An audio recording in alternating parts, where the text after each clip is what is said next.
Officer అక్కడున్న వాళ్ళందరికీ rules అన్ని అర్థమయ్యేలాగా చెప్తూ ఉంటాడు. అప్పుడే బయట నుంచి ఏవో అరుపులు వినిపించడంతో అందరూ బయటకి వెళ్తారు.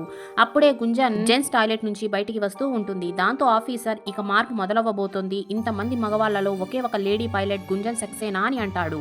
ఆఫీసర్ గుంజన్ ని పిలిచి నువ్వు వస్తూనే ఎందుకు ఇంత పెద్ద తప్పు చేశావు అని అంటే, సార్ ఎమర్జెన్సీ ఉండింది, నేను ఇక్కడ లేడీస్ టాయిలెట్స్ కోసం చాలా చోట్ల వెతికాను, ఇక వేరే దారి లేక నేను ఆ టాయిలెట్ లోకి వెళ్లాల్సి వచ్చింది అని అంటే, దానికి ఆఫీసర్ ఇక్కడ లేడీస్ టాయిలెట్స్ ఉండవు, ఓన్లీ మగవాళ్ళ టాయిలెట్సే ఉంటాయి, అలాగే ఇక్కడ కేవలం మగవాళ్ళు మాత్రమే ఉంటారు, ఆడవాళ్ళకి ఇది అంత సేఫ్ కాదు అని అంటాడు.